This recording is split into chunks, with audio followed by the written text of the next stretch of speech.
Will here, and as promised, we're gonna have a look at all the important things that they talked about in the live stream about Season 1. I already did a video about Yuki, so in this one I'm only talking about all the other new stuff about Season 1. This is the first one, some of the new cards we can find in this new season.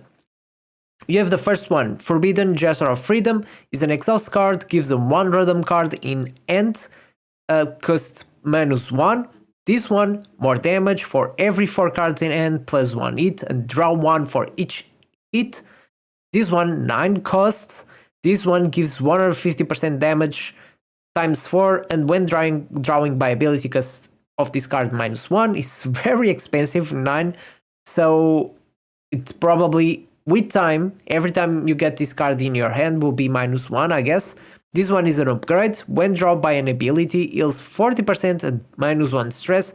This will be pretty good to use on Chaos and all your runs. This is a skill card, draws 1 for each cost of that card. This one, skill card, draw 1, activate 2 random cards. And this one, draw 1 plus 1 IP. These ones, all of them look pretty interesting and good to use, especially with Yuki. Then these are some of the common cards. We have the aggressive mutant, exhaust, draw 1 attack card for 1 turn. This one pretty good for Yuki as well. Skill card gives a shield. This one is attack, does some damage and some +1 hit response. This one attack card, damage, and it works with inspiration, so another card for Yuki. This one is upgrade when 6 or more cards are in hand, change the cost of 1 random card in hand to 0 for 1 turn. This one looks pretty nice as well. Another upgrade, upon using 4 cards, draw 1 time for each turn. This one is a skill, draw 1 from draw pile or discard pile, move 1 random forbidden card into hand. This one, exhaust, create 1 random forbidden card in hand. This looks pretty RNG. And then we have the monster cards, which is these 2. This one, activate the bottom 1 card of the draw pile, choose 1 card in hand and move them to the bottom of the draw pile. And this one, exhaust, draw 1 card, and if there are no cards in hand, draw 4 extra. Then this is the image from the screen when the new season starts. We have already seen this before. We have a store, challenge missions, we have the new Chaos, new story, new 2 modes, Nebula Distortion, and first half, the Great Rift. Then here we have the new Chaos, so now the Chaos, they are changing it on the old Chaos 0 mode as well. So it will be categorized in tiers, so this will be a tier 6, and the higher the tier, the harder it is. The difference I can see between all the levels they did show on the live stream is the amount of white fragments you can get.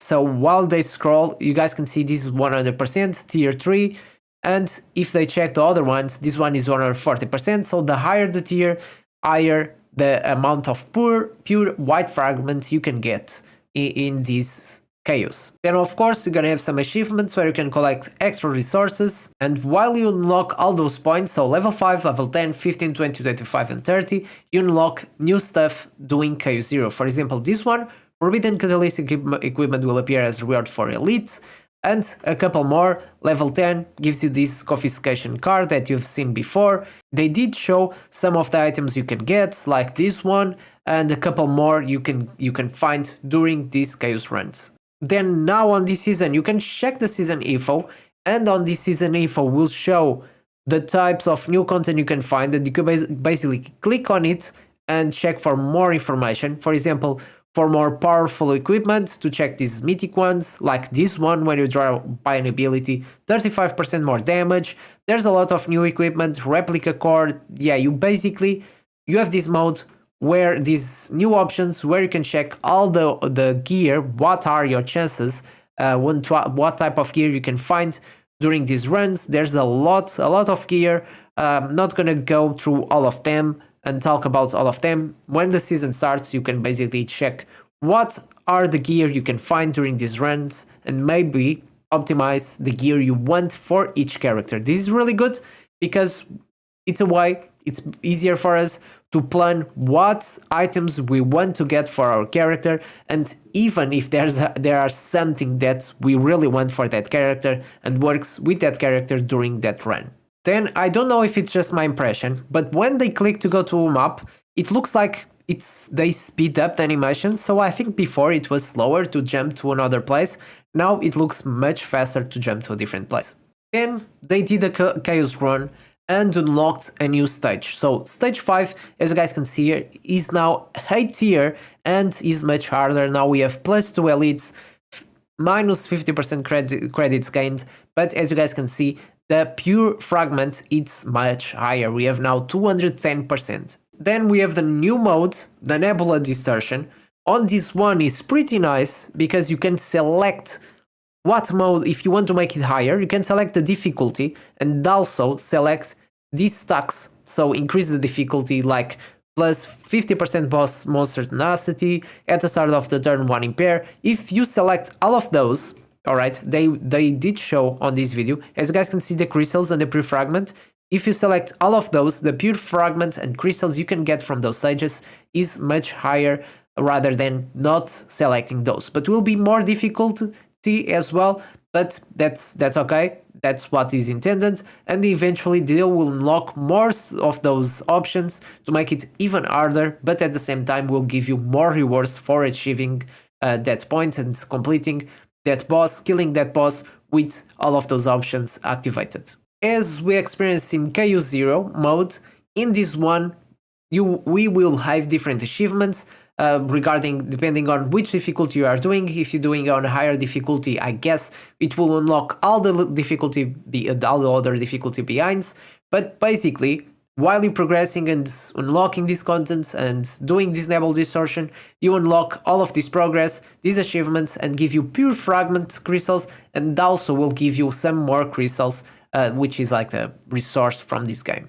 Then they did show the shop. So we have the first supply, second supply, third supply. I guess this is related to the season. So there will be 3 weeks, then we have more 3 weeks, and 3 weeks is 9 weeks each season. So the first week we'll be able to get all of this. We have a tier of God free every week, and then we have a couple of more stuff that you can buy with pure fragment, as you guys can see. So this one is free, and then we have Rescue Anchor, we have a limit of 5, we have Prism Lens. As you guys can see, all of this stuff you can buy is with a resource that you get from the event, okay? You don't need to spend any crystals, you get this pure fragment from doing all those stages, and you don't need to spend any stamina to complete these stages. You can just run this chaos. The only thing you need to spend stamina is to increase your characters and make them powerful. Once you get there, it will be much easier to everyone to do all of these stages and have much more fun. And the grind will become less. The grind will be more about completing all of these chaos, achieving achievements and all of this, and not farming just to increase your characters. So this was it. They showed some of the information on this video, but there are some more stuff you want to know that I'll leave for the next video. Next video we are talking about the patch notes. I've not read them yet, but the patch notes will have tons of information, and that's why I want to do separate videos for that, because I don't want to make like a long video just talking about the news, because they are a lot. So I hope you guys enjoyed this video. Don't forget to leave your like, subscribe to my channel for more KO0 Nightmare content. Hope you enjoyed, and I'll see you in the next one.